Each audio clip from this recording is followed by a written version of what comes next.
We were alive. What should we do next? We said, rubbing our hands against the cold. Well, this was the perfect time that Kathy had been waiting for to make a move on a cute ski instructor she'd had her eye on and flirted with a bit, so she gave him a call.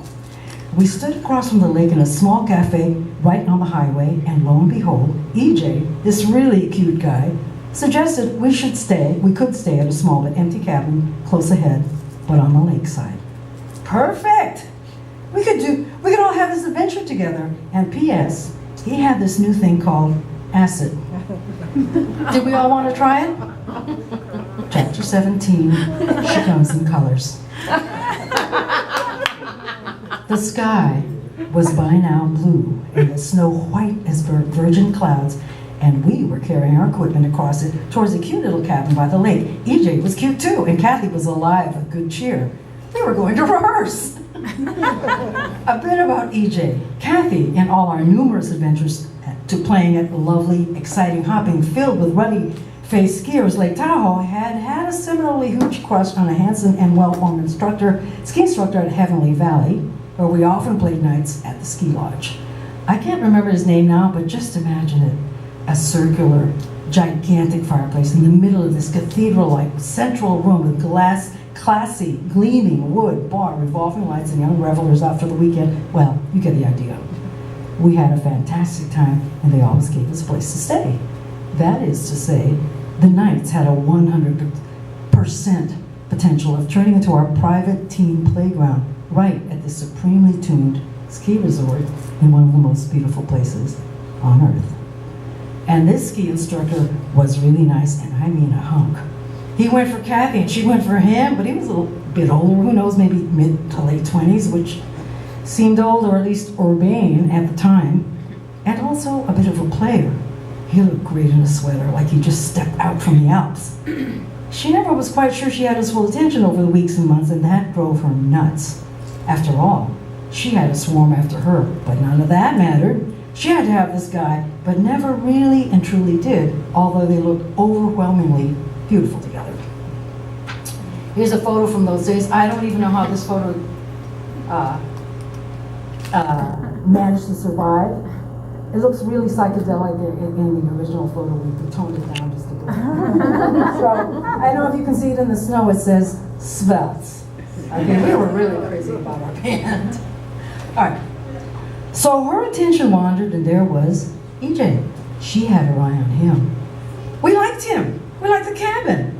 Dragging all our gear across the snow didn't seem like such a big deal either. And there we were with guitars, bass, amps, drums, our small PA. And as we started to play, we dropped that, whatchamacallit, acid. We'd heard of it, but never done it before. What could be the big deal? Kathy had that gleam in her eye like she had whenever she was about to do something slightly dangerous or knew she was setting her lure out into testosterone-filled waters. And we dropped those tabs, one each. Nothing much happened, and we played a couple of tunes, then tried out a song I'd always loved, Baby I'm Yours by Barbara Lewis. And then something astounding happened. We all had our own different experiences. As while I was getting into the singing, I was looking right at a poster, one of a skier captured just as he lifted off from a jump, and the shot was taken so that all you could see besides him was a vast and limitless sky. And the snow that was flying off his skis, that snow was moving. It was moving in exquisite slow motion behind him, and I said, wow, as I slowed down, and he was taking off, and from a distance heard the other girl saying, wow, over and over again, and I was too in prayerful tones, and then we all disappeared. Jean reports that the neck of her bass stretched to what seemed like 20 feet, and she couldn't keep up with the complexity of it all.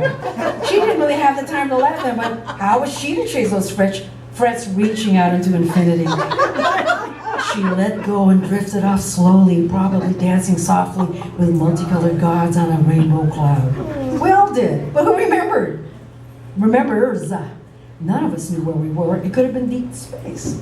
I remember waking up under the couch once crying as we listened to Surrealistic Pillow over and over again. There was no beginning, no end, only tears of relieved joy. And the wash of the Jefferson Airplane like a benediction bending over us and swooping in and out of our beings with those sweet voices and totally stony sounds like Arab instruments jangling and finger cymbals calling us from mysterious places. I think EJ might have kept the music going, and certainly no one seemed to care about my being in a fetal position under the couch, weeping in response to the universe and all it offered. Normally, I would have been a bit self-conscious, but no one seemed to notice anything except new patterns in our eyes, ears, and all senses previously impossible to get to. No longer were we looking at a poster of the world, we were the poster. We were the world, and so much more. So now we knew what mind-blowing meant. We came somewhat out of it and ended up just before dawn barefoot outside towering pines, riveted by the beauty and individuality of each snowflake as it came down from the deepest black through pine needles lit by fluorescent lights.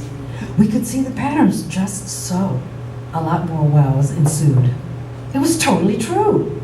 Each snowflake was different! Exclamation point. And we had an eternity of moments in which to notice all this drifting down to us. That is, me, Jean, and Addie. Me, Jean, Bree, and Addie. Kathy was with EJ. Kathy eventually married EJ. They got into Scientology, and then EJ left her for Tom Cruise's first wife. How trippy is that? Okay? So, I am sorry to say that Anne didn't make it because she was supposed to bring, like a bunch more books.